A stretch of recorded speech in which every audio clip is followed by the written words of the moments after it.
Pagi ini tema khotbah yang kita akan sharing sama-sama yaitu tentang janji Pentakosta. Sama-sama sebut kata ini 1, 2, 3, janji Pentakosta. Berapa kali yang kita sering diberikan janji, saudara sekalian? Siapa yang senang menerima janji? Amin. Siapa yang senang menerima janji? Haleluya. Aku akan datang, ya. Kalau sudah aku selesai, aku akan melamar engkau, ya. Engkau gak jadi jomblo lagi, ya. Nanti kalau aku sudah punya uang, aku akan belikan istriku diamond, ya, berlian. Kalau gak ada berlian, di Costco berlian huta huruf aku akan datangkan. Atau berlian si Hombing, ya, Ibu Inang berlian. Saudara, siapa yang senang dapatkan janji? Tapi siapa juga yang suka berjanji, saudara sekalian? Nah, kita ingat bahwa Tuhan kita adalah Tuhan yang berjanji dan Tuhan yang menepatinya. Ya, Lukas pasal yang ke-24 diakhiri dengan perkataan Tuhan Yesus, dan aku akan mengirim. Kita baca sama-sama sebelah kanan. 1, 2, 3.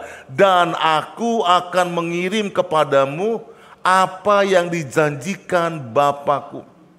Jadi Bapa di surga pernah berjanji untuk memberikan sesuatu.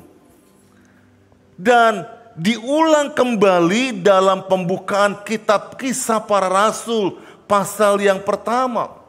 Kita baca sama-sama. 1, 2, 3. Ia melarang mereka meninggalkan Yerusalem dan menyuruh mereka tinggal di situ menantikan janji Bapa. Nah, kalau kamu setia, aku akan kasih. Kalau kamu bekerja dengan baik, kamu akan dapatkan bonus.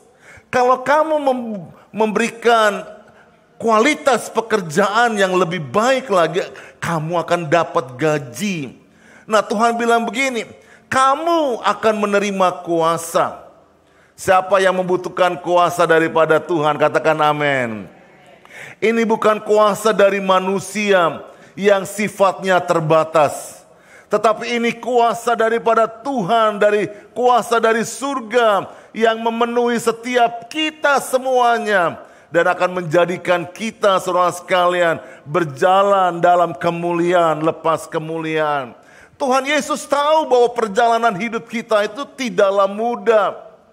Hari Kamis kemarin saya katakan bahwa kita dalam pergumulan. Kalau ada yang tanya, saudara sekalian, bagaimana engkau? Ya, jangan bilang saya ada masalah.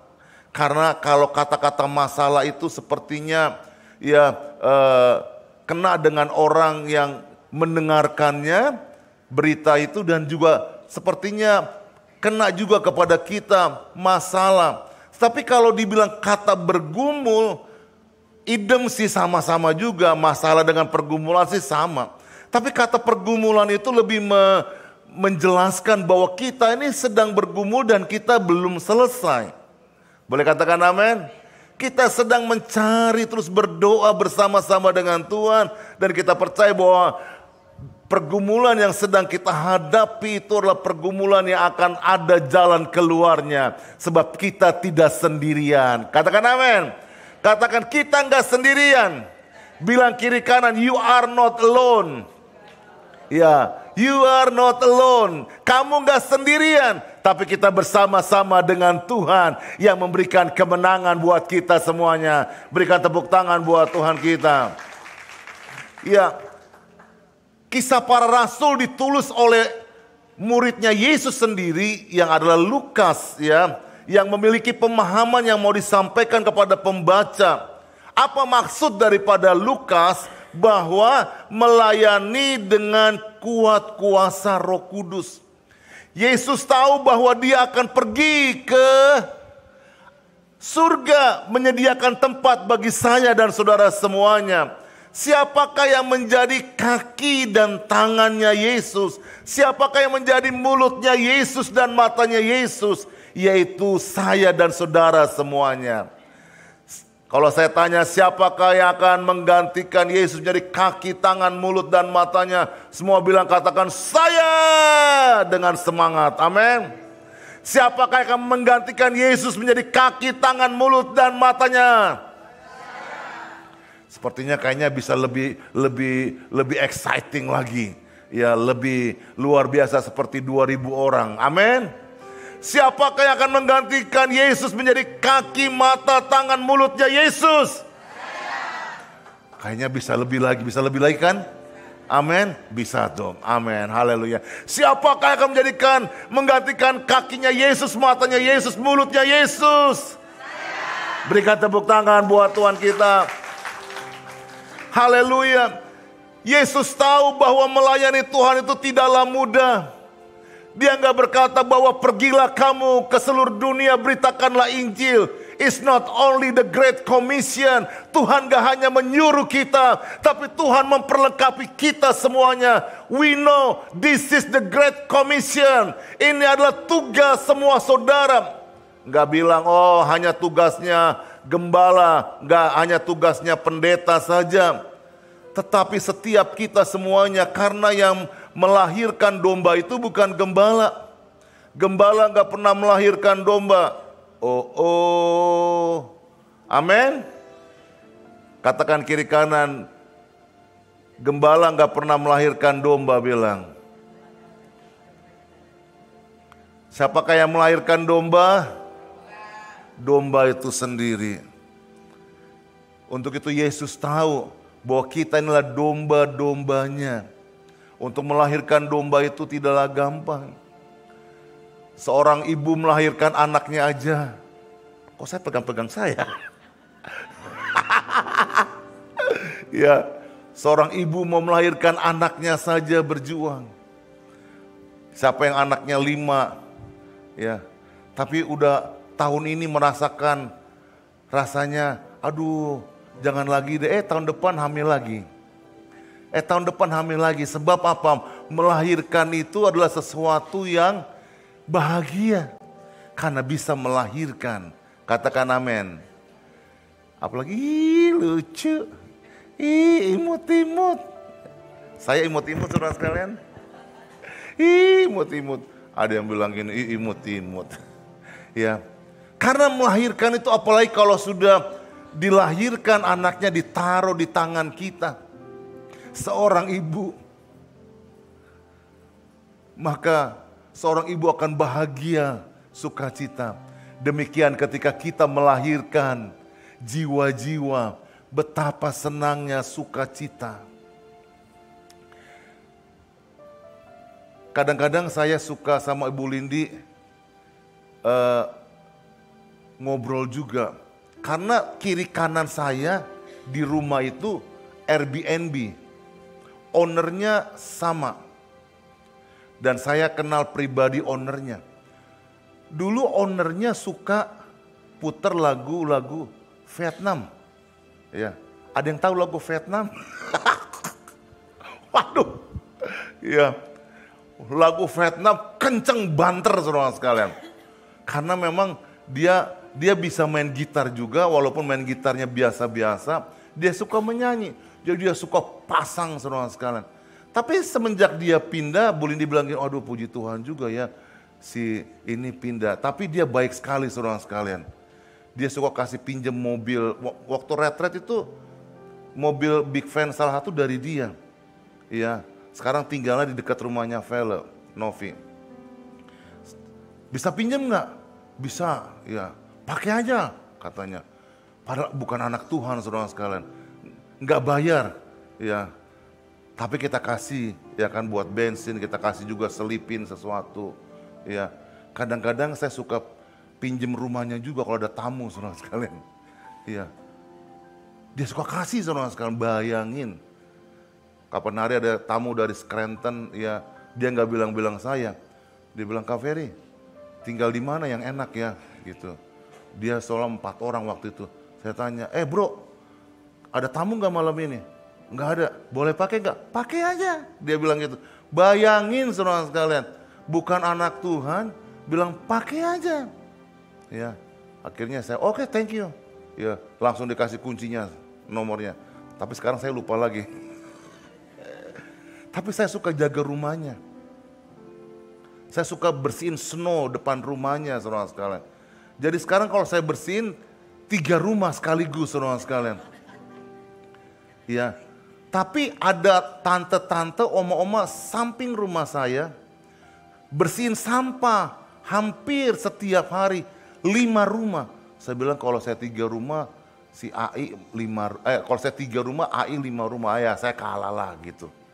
Padahal saya masih muda saudara sekalian. Jadi kalau saya lagi snow, hati saya berkobar-kobar, AI 5 rumah, aku masa nggak bisa 3 rumah. Walaupun berat saudara sekalian, sakit-sakit pinggang, aku bersihkan. Ya. Nah, jadi sekarang lagu Vietnam nggak ada, tapi yang ada bau cimeng, saudara, nyimeng. Aduh, ya. Terus kadang-kadang kalau yang pakai orang-orang black, ya bunyi musiknya budak, ya. Tapi ketemu orang yang berbeda-beda, sebuah kesempatan untuk menginjil Pak Ari. Nah, udah 2 hari ini itu orang dari Toronto, satu keluarga datang di rumah. Nah, Bu Lindi itu ngobrol sama dia, ya. Nah, tadi malam saya parkir double parking. Biar saudara tahu di rumah saya itu bisa double parking. Karena kita tahu owner masing-masing rumah itu. Kalau ownernya mau keluar, tinggal ketok pintu, tok gitu ya. Kita tahu, oh ini mobilnya dia gitu ya. Ya, tolong keluarkan. Atau kalau enggak kalau saya nggak tahu, saya taruh nomor telepon saya di dashboard. Dia tinggal telepon saya atau ketok pintu saya. Nah, tadi malam orang Toronto udah bilang, pagi-pagi dia mau pergi, dia bilang, it's okay. Ya, terus Bu Lindi pagi-pagi udah bangun, saya juga udah bangun saudara sekalian. Ya, tapi Bu Lindi bangun lebih awal tadi pagi. Karena saya prepare tadi malam, tadi pagi dia bangun lebih pagi. Dia bilang mau pindahin mobil ke depan sedikit. Saya bilang, tapi kalau pindahin kok lama sekali nih Bu Lindi gak datang. Ternyata begitu dia datang, saya bilang, ngapain kok lama sekali? Oh, saya kasih buku. Ya. Satu buku, saudara sekalian, buku dikasih sama tamu dari Toronto juga kemarin. Ya, ada tamu kita di Toronto yang ngisi pelayanan di youth. Dan dia tulis ayat-ayat firman Tuhan, pantesan lama dikasih sama orang ini. Saudara sekalian, setiap kali kita bisa menghasilkan jiwa, melahirkan jiwa, itu kebahagiaannya lebih daripada uang, saudara sekalian. Kebahagiaannya lebih daripada harta. Boleh katakan amin? Karena kita bisa melahirkan jiwa. Kita bisa melahirkan, saudara sekalian, buah-buah Tuhan Yesus. Saya encourage Bapak Ibu semua saudara, karena ini adalah tugas yang Tuhan berikan buat kita. Yaitu pergi jadikanlah semua bangsa muridku. Bilang kiri kanan, kita punya tugas. Yaitu memberitakan Injil. Katakan amin. Rindukan tetanggamu saudara sekalian. Rindukan teman di pabrikmu. Tugas kita hanyalah memberitakan. Nanti Roh Kudus bekerja di hatinya dia. Dan akan mengubah dia. Janji Pentakosta bahwa Tuhan akan mencurahkan rohnya buat kita. Yesus Tuhan ditinggikan, dimuliakan dan naik ke surga. Dia berjanji Roh Kudusnya menguatkan dan menolong selalu. Lupa saya. Untuk bersekutu denganmu. Mari katakan sekali lagi, Yesus Tuhan. Tuhan ditinggikan, dimuliakan dan naik ke surga. Dimuliakan dan naik ke surga.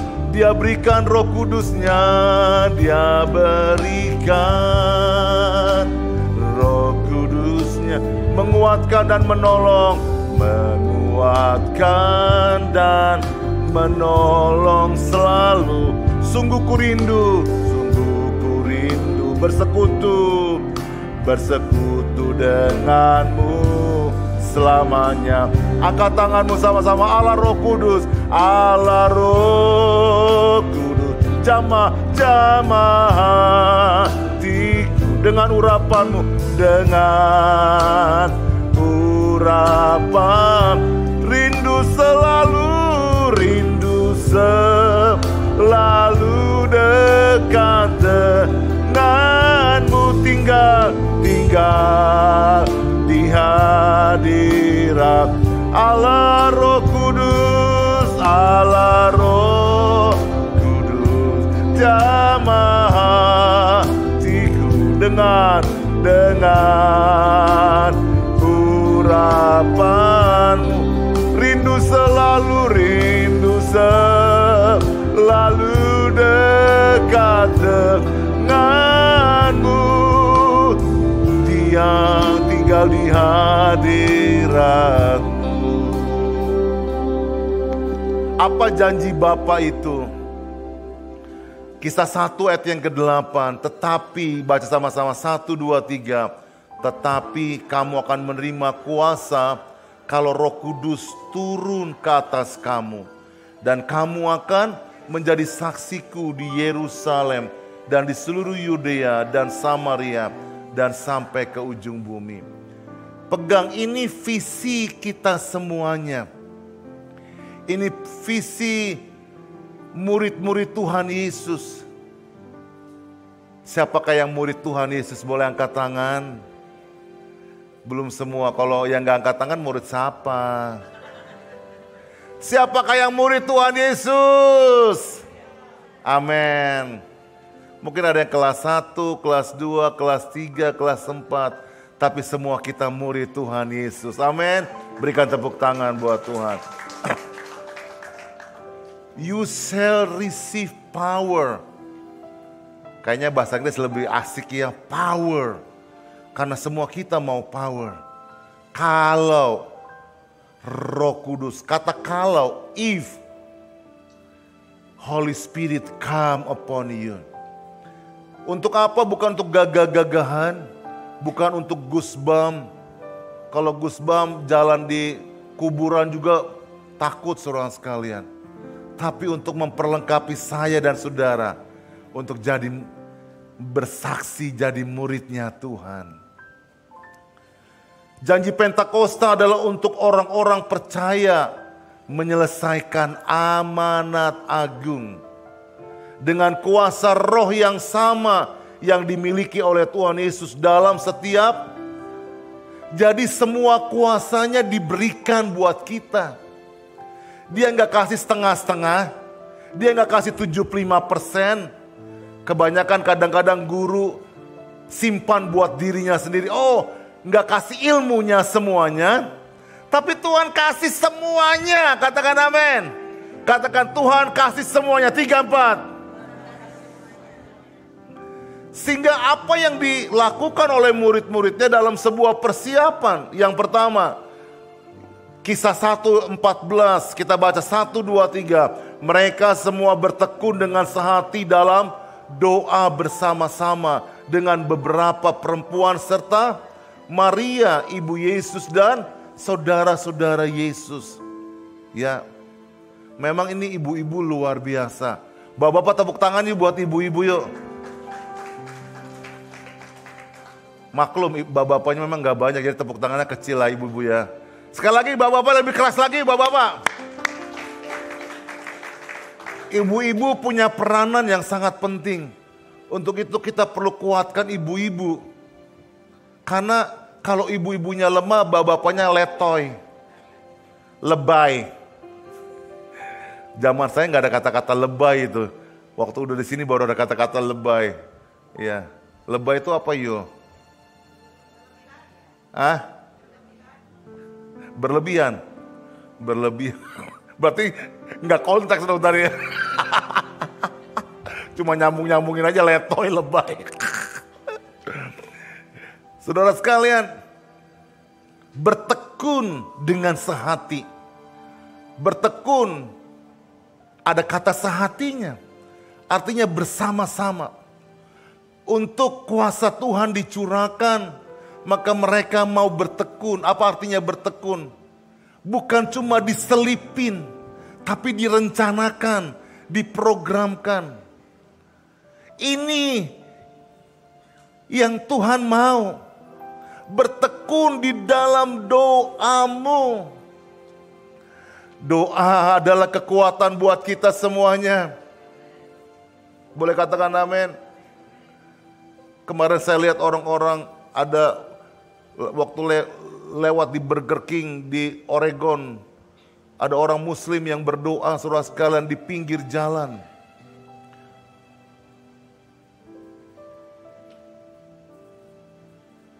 Mereka rindu, sungguh-sungguh. Saya enggak lihat motivasi apapun. Tapi yang saya lihat kerinduannya. Kok bisa ya di jalan aja bisa nungging, angkat tangan. Bagaimana dengan kita? Persiapan para rasul, mereka bertekun dengan sehati dalam doa bersama-sama. Ini prinsip restoration tabernacle of David, RTOD. Kalau ada terjemahan RTOD itu artinya restoration of tabernacle of David. Bagaimana Tuhan mau merestorasikan hatinya Daud. Daud gak pernah punya tabernacle dalam bentuk building. Tetapi prinsip penyembahan itu, doa itu sudah ada dalam hatinya Daud. Doa itu gak bisa kita kesampingkan. Karena doa merupakan kekuatan saudara semuanya. Bagaimana kita bisa kuat untuk menghadapi dosa saudara sekalian. Kalau setiap hari saudara berdoa selalu setiap hari, maka ketika mau berbuat dosa, walaupun gak dilihat sama orang, tapi saudara punya perasaan yang diliputi Roh Kudus, takut akan Tuhan senantiasa. Martin Luther, dia punya prinsip begini, saya berdoa terus. Doa pertobatan yang disesuaikan dengan 10 hukum Taurat. Dia selalu bertanya, Tuhan apakah hari ini aku sudah menyembah Engkau lebih daripada yang lain? Tuhan apakah aku sudah menghormati Tuhan di hari Sabat? Apakah aku sudah menghormati ibu bapakku ya Tuhan? Kalau belum, tolong aku untuk aku bisa menghormati bapa dan ibuku, ayah dan ibuku ya Tuhan. Bunda, Tuhan apakah aku menghormati hari Sabat? Kenapa kalau sekarang kalau vacation ambilnya hari Minggu, kenapa enggak hari biasa? Karena hari biasa takut kehilangan uang. Kenapa saudara kita semuanya ambil vacation selalu hari Minggu? Kenapa enggak mendahulukan ibadah dulu? Atau di tempat vacation saudara beribadah di hotel saudara. Ajak keluarga. Menyembah Tuhan. Kebanyakan kalau udah vacation lupa sama Tuhan. Hari Minggu pun lupa beribadah, lupa berdoa. Oh.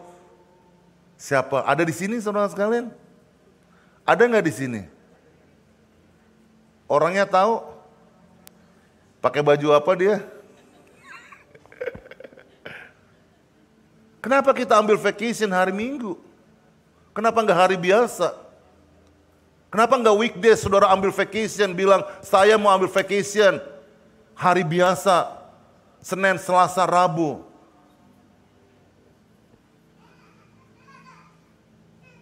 Nggak salah. Tapi kalau saudara memperhatikan, oh ya hari Minggu, ajak anak-anak saudara beribadah. Anak-anak saudara akan menghargai apa artinya ibadah. Dia nggak akan lupa setiap hari Minggu karena itu adalah hari Sabat. Hukum yang keempat, ingatlah dan kuduskanlah hari Sabat. Sehingga setiap hari Minggu mereka akan mengingat-ingat. Ingat-ingat itu, remember, jangan lupa itu. 100 semuanya. Mereka akan ingat, oh iya, kalau hari Minggu papa dan mamaku selalu mengajak aku. Kenapa orang-orang Yahudi mereka stick banget dengan hari Sabat? Dimanapun saudara bisa lihat, di seluruh dunia gak akan lupa Papa, mama, anak semuanya bereret jalan kaki, saudara sekalian, karena mereka nggak boleh naik mobil di hari Sabat. Sehingga mereka berjalan kaki di Yerusalem pun. Di Yerusalem, saudara akan melihat orang-orang Yahudi setiap hari Sabtu. Buat mereka Sabat adalah hari Sabtu, berjalan terus. Saudara sekalian, berdoa adalah satu-satunya, saudara sekalian. Bukan salah satu loh, satu-satunya persiapan untuk mereka. Untuk itu tadi malam, saudara sekalian, di kulnya Pak Abeng, ya, waktu kita sedang berdoa buat pencurahan Roh Kudus, Tuhan ingatkan saya untuk kita sama-sama berdoa. Ya, kita pernah lakukan ini lama sudah, saudara sekalian. Saya bicara Pak Budi sudah bicara dengan Pak Teki di bagian doa. Mulai besok, Senin sampai hari Sabtu, 1 jam. Kalau saudara punya waktu, datang di gereja jam 7, saudara sekalian. Untuk yang belum dipenuhi dengan baptisan Roh Kudus datang. Yang sudah dipenuhi, Alkitab berkata akan terus berulang-ulang dipenuhi dengan Roh Kudus. Sampai hari Sabtu dan Minggu nanti hari Pentakosta. Di mana hari yang ke-50. Hari kenaikan dilupakan, apalagi hari Pentakosta pasti lupa juga. Tapi kita terus mengingat ada hari kenaikan dan hari Pentakosta. Ketika tiba hari Pentakosta yang kedua, sama-sama kita baca 1, 2, 3. Ketika tiba hari Pentakosta, mereka semua apa?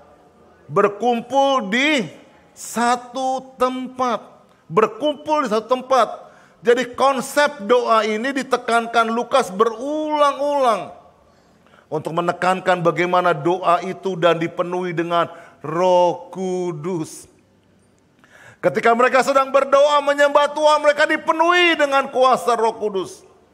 Pertanyaannya sekarang, 500 orang lu dijumpai secara pribadi, satu persatu 500 orang. Tapi yang ke loteng Yerusalem cuma 120 orang. Yang 380 kemana? 120 orang menandakan sebuah desire, kerinduan. Saya percaya saudara rindu. Bahagian kita adalah kerinduan kepada Tuhan. Dan waktu menyembah Tuhan buka mulut kita dan bagian Tuhan dan Roh Kudus mencurahkan rohnya buat kita semuanya. Boleh katakan amin? Nah, hubungan antara doa dengan pencurahan Roh Kudus. Yang pertama, kita baca kata kunci dalam Lukas pasal 1:13, sama-sama 1, 2, 3. Sebab doamu telah dikabulkan. Karena Yohanes penuh dengan Roh Kudus, hasilnya Yohanes penuh dengan Roh Kudus dari rahim. Lukas 3:21, ketika Yesus sedang berdoa, turunlah Roh Kudus. Yang ketiga kita baca sama, kata kuncinya apa? Ketika ia selesai berdoa, para murid-muridnya memerintah Yesus mengajar mereka tentang berdoa. Jadi selalu doa dan doa dan doa, dan ini adalah transfer daripada Tuhan Yesus buat kita semuanya. Yesus kita ini adalah Tuhan Yesus yang rajin berdoa. Katakan Yesus rajin berdoa. Kan kalau Yesus mengajarkan doa terus dia nggak pernah berdoa, kita akan bilang begini, Yesus aja nggak pernah berdoa, ngajar tok gitu. Tapi Yesus kita ini adalah Yesus yang suka berdoa. Berikan tepuk tangan buat Tuhan. Malam hari, pagi-pagi dia berdoa. Kisah 1:14, para muridnya bertekun dengan sehati berdoa bersama-sama. Ketika murid sedang berdoa, mereka dipenuhikan dengan Roh Kudus. Ini lifestyle, gaya hidup gereja mula-mula. Akan menjadi gaya hidup saya dan saudara juga. Saya suka berdoa. Katakan saya suka berdoa. Kita nggak bisa abaikan tentang doa. Kita nggak bisa abaikan doa dalam keluarga kita. Kita nggak bisa abaikan doa buat anak-anak kita. Kita nggak bisa jaga mereka 24 jam. Siapa yang jaga mereka? Yang jaga mereka adalah hadirat Tuhan ketika anak-anak kita berdoa, when they pray. When they feel the presence of the Lord. Yang percaya katakan amin. Diajarkan dari sejak kecil beribadah. Diajarkan sejak kecil untuk bersama-sama berdoa. Bawa mereka berdoa. Ada yang bilang begini, anak-anak saya masih kecil. Ajar mereka, gendong mereka nyembah Tuhan bersama-sama. Bawa mainan. Kasih mainan ketika kita menyembah Tuhan. Kasih mainan buat anak-anak kita. Untuk anak-anak kita bisa main. Tapi mereka juga bisa merasakan hadirat Tuhan.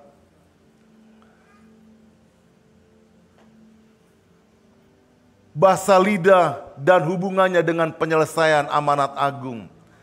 Ternyata saudara sekalian, ketika mereka dipenuhi dengan Roh Kudus, maka mereka berkata-kata dengan bahasa lidah. Ini bukan pengajaran denominasi, tapi ini tercatat di dalam kebenaran firman Tuhan. Untuk itu kita belajar bagaimana sih gereja kita, GBI, pengakuan imannya tentang baptisan Roh Kudus. Kita baca sama-sama 1, 2, 3.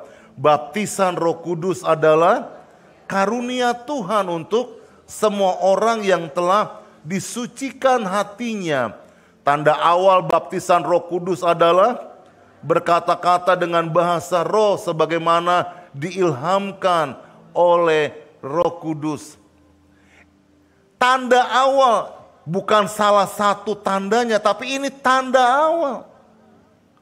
Tanda awal dan menyertai tanda-tanda yang lain.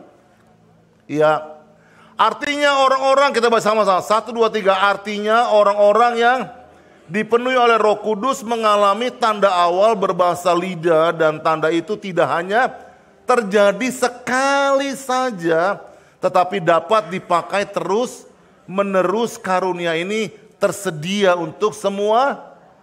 Tersedia untuk semua orang. Bukan buat satu denominasi. Emang Alkitab itu buat satu denominasi saja? Tidak. Tapi karena berkembangnya penafsiran sehingga ada denominasi, ada gereja. Tapi mari kita kembali kepada apa yang dikatakan kebenaran firman Tuhan. Tanda awal ini tidak terjadi sekali saja, tapi terus berulang-ulang dalam hidup kita. Karena kalau dipakai cuma sekali saja bisa hilang. Dipraktekkan dalam kehidupan sehari-hari. Baptisan Roh Kudus sekali, pengurapannya berkali-kali dipenuhi. Makanya lagu yang ditulis oleh Paniko 95. Ya, datanglah sekarang penuhi kami dengan kuasa-Mu. Minta pengurapan Tuhan setiap kali. Untuk apa? Bukan untuk gagah-gagahan kita, tapi memberikan keberanian buat kita bersaksi bagi banyak orang. Katakan amin. Bahasa lidah menjadi tanda kedatangan Tuhan sudah sangat dekat. Mari kita lihat ayat-ayat ini. Ya. Bahasa lidah menjadi tanda. Jadi nubuatan kitab Yoel sama apa yang dikhotbahkan oleh Petrus little bit different kata-katanya. Karena Petrus mengulang perkataannya Nabi Yoel. Kita lihat, Petrus dalam khotbahnya mengutip nubuatan Nabi Yoel. Yang mengatakan, baca sama-sama 1, 2, 3 dari yang di bold. Allah akan mencurahkan rohnya di kemudian hari. Sedangkan, yang Yoel bilang bahwa di kemudian hari akan dicurahkan rohnya. Maka anak-anakmu akan bernubuat. Tapi di dalam Kisah Para Rasul, Petrus begini. Petrus itu memberikan khotbahnya akan, baca sama-sama. Sedang Petrus berkata yang di bold 1, 2, 3. Akan terjadi pada hari-hari. Terjadi pada hari-hari terakhir. Kapankah hari terakhir itu dimulai? Ketika khotbah tentang akhir zaman, sejak zaman Yesus sudah dicatatkan, rasul-rasul mencatatkan, persiapkan dirimu Kedatangan Tuhan yang kedua kali sudah dekat. Jadi waktu Petrus berkata akan terjadi pada hari-hari terakhir. Ini berbicara bahwa bahasa lidah menjadi tanda juga untuk kedatangan Tuhan yang sudah sangat dekat. Ketika orang banyak bertanya apakah artinya ini, dan mereka menyindir tentang orang yang mabuk anggur. Orang-orang di luar bilang, oh dia mabuk anggur. Mereka yang di dalam di loteng Yerusalem mabuk anggur. Tapi Petrus menjawab, mari kita baca sama-sama. Petrus justru 1, 2, 3. Petrus justru menyatakan bahwa bahasa yang mereka dengar adalah tanda hari-hari terakhir sudah tiba di tengah-tengah mereka. Mempersiapkan kita untuk kedatangan Tuhan yang kedua kali. Saudara sekalian, Paulus justru juga menyatakan dalam Roma pasal yang ke-8 ayat yang ke-26. Boleh dibuka, kita lihat dulu Roma 8 ayat yang ke-26 ya. Roma 8 ayat yang ke-26. Yang ini hanya ringkasannya saja. Roma 8 ayat yang ke-26. Apa yang dikatakan di sana? Roma 8 ayat yang ke-26 ya. Kita berdoa dengan keluhan-keluhan yang tidak terucapkan, kata Roma 8:26 ya. 1, 2, 3. Demikian juga Roh membantu kita dalam kelemahan kita, sebab kita tidak tahu bagaimana sebenarnya apa. Tetapi Roh sendiri yang apa? Nah, Roh sendiri yang berdoa dengan kepada Allah dengan apa? Keluhan-keluhan yang tidak terucapkan. Jadi ada bahasa ada bahasa doa yang dengan kata-kata. Tapi ada bahasa doa yang gak diucapkan lagi. Udah terlampau banyak gak bisa diucapkan lagi. Yaitu bahasa yang Paulus bilang dengan bahasa roh. Hari ini saya memberikan pengajaran. Karena hari-hari ini kita ada di dalam masa di mana 2000 tahun yang lalu murid-muridnya berkumpul untuk menerima kuasa Roh Kudus. Nah, go back kepada PowerPoint. Jadi, permohonan yang disampaikan oleh roh kita saat kita berdoa dalam lidah. Kita mengeluh dalam hati kita sambil menantikan pengangkatan kita sebagai anak, saudara sekalian. Boleh ayat yang ke-23. Sorry tim media, go back kepada ayat yang ke-23. Tadi kan 26, sekarang yang ke-23. Ya. Nanti kalau saudara bisa foto, saudara baca lagi di rumah ya belajar. Kita baca sama-sama 1, 2, 3. Dan bukan hanya, tetapi kita yang telah apa? Menerima karunia sulung roh. Kita juga apa?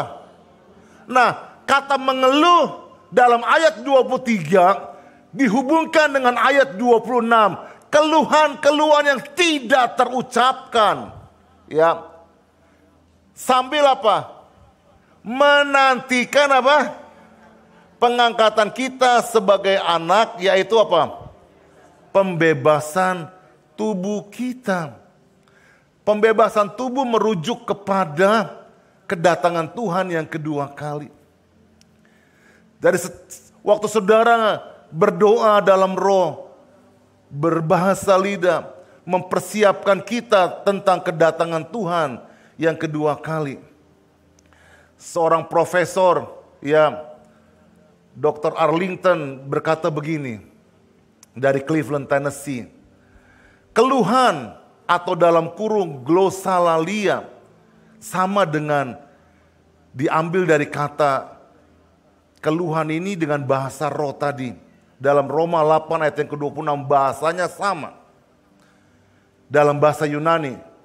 Mengekspresikan kerinduan dan rintihan kita akan datangnya hari-hari terakhir. Dan karya penebusan dengan kedatangan Kristus kembali. Jadi ketika saudara berdoa dalam roh, hati saudara dipersiapkan juga untuk kedatangan Tuhan yang kedua kali. Jadi yang pertama saudara sekalian, bahasa lidah, bahasa roh adalah mempersiapkan tentang kedatangan Tuhan yang kedua kali. Tapi yang kedua, juga bahasa lidah menunjukkan bahwa Yesus Kristus adalah Tuhan. Baca sama-sama poin yang kedua. 1, 2, 3. Bahasa lidah menunjukkan bahwa, iya. Coba lihat Kisah Rasul 2 ayat yang ke-33. Tim media bisa buka Kisah 2 ayat yang ke-33. Yang pertama tadi bahasa roh mempersiapkan tentang kedatangan Tuhan yang kedua kali. Merindukan Tuhan datang yang kedua kali. Yang kedua kita lihat ayat ini. Kisah 2, 3, 3. 1, 2, 3. Dan sesudah ia ditinggikan oleh tangan kanan Allah dan menerima Roh Kudus yang dijanjikan itu, maka dicurahkannya apa yang kamu lihat dan dengar di sini. Yang kamu lihat dan dengar di sini. Apa yang dilihat dan didengar? Ayat 36. Ayat 36. Kita lihat 1, 2, 3. Jadi seluruh kaum Israel apa? Harus tahu dengan pasti bahwa Allah telah membuat Yesus yang kamu salibkan itu jadi Tuhan. Dan ini terjadinya dalam pasal 2 Kisah Rasul. Dan pasal 2 itu ketika mereka sedang berkata-kata di dalam bahasa roh, mereka dari bangsa-bangsa yang dicatat ada 9 bangsa. Oh, mereka mabuk oleh anggur. Tapi Petrus bilang, kamu yang kamu lihat dan kamu dengar di sini.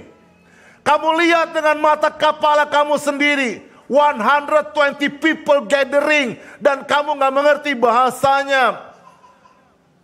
Dan ada yang mengerti bahasanya, 9 bangsa berbicara dalam bahasa. Kok mereka bicara dengan bahasa saya ya? Nanti saya akan jelaskan di sini. Ya. Itu menjadi Tuhan dan Kristus. Jadi bahasa roh saudara sekalian adalah menunjukkan bahwa Yesus adalah Tuhan dan Kristus. Ya, go back to the PowerPoint. Jadi berbahasa lidah di sini justru mengafirmasi bahwa Tuhan Yesus adalah pokok keselamatan dan pemberitaan Injil. Berikan tepuk tangan buat Tuhan. Petrus bilang, dengar ya, kalian 9 bangsa, apa yang kamu lihat dan kamu dengar di sini menunjukkan bahwa Yesus adalah Tuhan. Boleh katakan amin?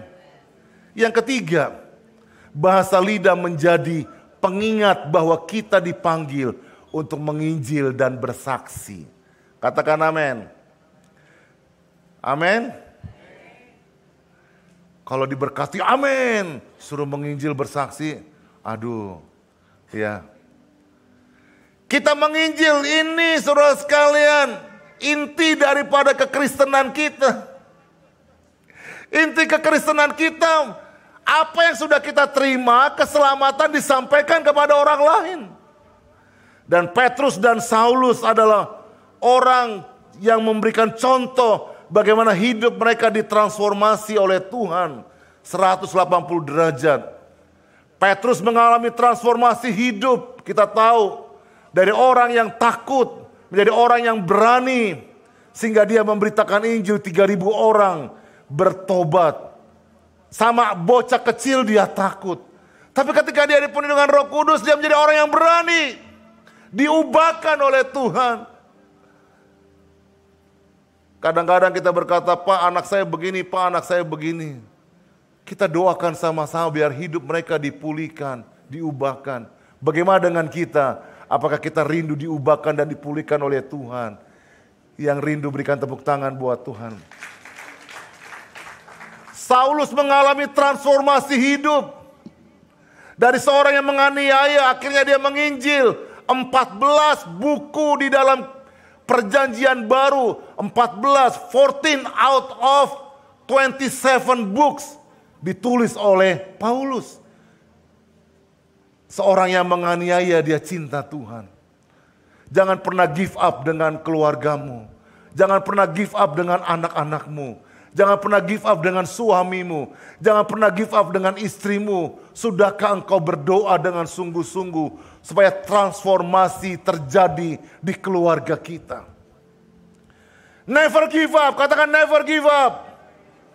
Karena Roh Kudus dicurahkan dan akan merubah hidup setiap kita semuanya. Yang terakhir, apakah bahasa lidah, bahasa roh dalam kitab Kisah Para Rasul dapat terulang kembali? Ini pertanyaan. Baca sama-sama 1, 2, 3. Apakah bahasa lidah dalam kitab Kisah Para Rasul dapat terulang kembali? Kita lihat sama-sama, ini bagian yang terakhir. Kisah 2 ayat yang keempat. Kita baca sama-sama 1, 2, 3. Lalu mereka semua dipenuhi dengan Roh Kudus dan mulai berbicara dalam bahasa-bahasa lain. Nah, bahasa-bahasa lain di dalam terjemahan Yunani artinya kata yang dipakai adalah lalein, hetrais, glossais, ya, helelein, heterais, glossais, ya. Nah, kita akan lihat nanti kata-kata ini dipakai juga pada waktu keluarga Kornelius dipenuhi dengan Roh Kudus. Seperti yang diberikan oleh Roh itu kepada mereka untuk dikatakan. Ada 2 penterjemahan, penafsiran. Dibilang penafsiran artinya manusia yang menafsirkan. Yang pertama, kata ini adalah senolalia dalam bahasa Yunani. Senolalia itu adalah para rasul yang berbicara dengan bahasa asing sesuai dengan dialek masing-masing. Pak Abeng di sana, Pak Abeng dipenuhi dengan Roh Kudus. Tiba-tiba Pak Abeng bisa bahasa Manado. Kira-kira Pak Abeng orang Manado bukan? Tapi Pak Abeng bilang, kiapa ngejo ngana, kiapa ngana ada di sini. Ya, so kemana ngana? So kemana Pak? So kuman ana. Kiapa ngana bauni? Ya, apa arti bauni, Pak Abeng? Nggak tahu kan? Tapi kalau dia udah jadi orang Manado dia tahu. Bauni itu artinya menonton. Ya, orang opo-opo bahasa Jawa tiba-tiba. Ya, nah itu senolalia. Jadi mereka bahasa langsung bahasanya Pamfilia, orang dari mana lagi? Dari bangsa-bangsa yang lain. Tapi penafsiran yang kedua adalah kata glossalalia.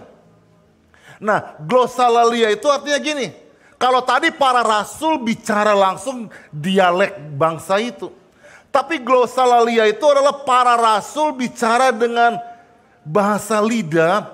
Tapi Roh Kudus langsung menafsirkan kepada para pendengar. Ya.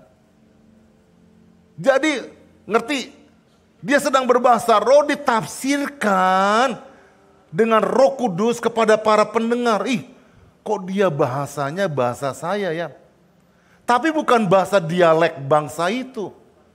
Bahasa yang dipakai bahasa roh dan diterjemahkan oleh Roh Kudus. Itu glossalalia. Nah, kita akan lihat hubungannya dengan kisah keluarga Kornelius. Ternyata pemilihan kata Yunani yang sama juga disematkan di peristiwa keluarga Kornelius.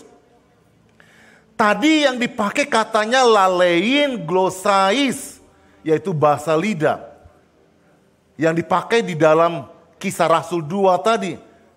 Peristiwanya berbeda, tempatnya berbeda. Satu di upper room, ruang loteng Yerusalem. Satu di keluarga Kornelius. Artinya gini, di keluarga pun Roh Kudus bisa dicurahkan, katakan amin.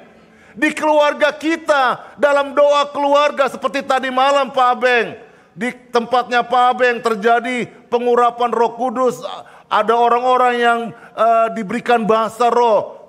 Dan itu namanya lawatan Tuhan buatku. Aku rindukan lawatanmu ya Tuhan, seperti lagu-lagu PW tadi. Ya. Di rumah kita, katakan di rumah kita ada lawatan Roh Kudus. Yang mengerti berikan tepuk tangan buat Tuhan kita. Nah, sementara Petrus berkata, bersama-sama, ya 1, 2, 3. Sementara Petrus berkata demikian, turunlah Roh Kudus ke atas apa? Semua orang yang mendengarkan pemberitaan itu. Petrus tercengang-cengang karena melihat apa?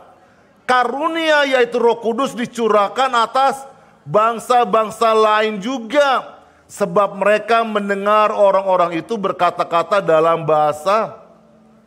Nah, Petrus mendengarkan mereka mendengarkan bahasa. Dan sama yang terjadi tadi. Saudara sekalian, yang ada di dalam loteng Yerusalem. Nah, pendapat Petrus terhadap peristiwa Kornelius kita akan lihat. Kisah 10:47. Baca sama-sama 1, 2, 3. Bolehkah orang mencegah untuk membaptis orang-orang ini dengan air sedangkan mereka telah menerima Roh Kudus sama seperti kita? Nggak ada alasannya. Kalau kita menerima Roh Kudus, orang lain juga bisa. Kisah 11:17. Petrus mempertanggungjawabkan peristiwa itu di Yerusalem dan menegaskan. Baca 1, 2, 3. Jadi jika Allah memberikan karunia yang sama kepada mereka seperti kepada karunia yang sama seperti kita. Kalau 2000 tahun yang lalu dicurahkan Roh Kudus dan hari ini pun dicurahkan kuasa Roh Kudus buat kita semuanya. Yang mengerti katakan amin. PowerPoint yang terakhir. Jadi dapat disimpulkan saudara sekalian. Karunia Roh Kudus yang sama yang dialami oleh Rasul di dalam kamar loteng Yerusalem. Tanda berbahasa lidah juga dialami oleh keluarga Kornelius. Seorang non-Yahudi. Bukan orang Yahudi, non-Yahudi. Lengkap dengan tanda berbahasa lidah. Sama seperti apa artinya? Dapat disimpulkan bahwa keluarga Kornelius menerima karunia glosalalia. Sama seperti para rasul dalam kitab Kisah pasal 2. Mereka bisa berbahasa lidah, berbahasa roh. Dan Roh Kudus menerjemahkan kepada banyak orang dan orang mengerti. Apa yang diperlukan di sini? Kalau 2000 tahun yang lalu Alkitab pernah mencatatkan. Apakah kita mau mencoret ayat-ayat ini? Ataukah kita mau merobek ayat-ayat ini karena nggak sesuai dengan doktrin gereja tertentu? Kita nggak bicara doktrin gereja. Tapi kita sedang berbicara apa yang tertulis di dalam kebenaran firman Tuhan. Bahwa Roh Kudus dicurahkan. Bagaimana caranya kita bisa dibaptis dengan Roh Kudus? Yang pertama kita rindu. Rindu. Yang kedua, waktu kita didoakan, saudara buka mulut. Tidak pasif. Dan bagian Roh Kudus mencurahkan rohnya. Dia akan membaptis saudara dengan Roh Kudus dan memberikan bahasa roh buat kita semuanya. Mari kita berdiri bersama-sama.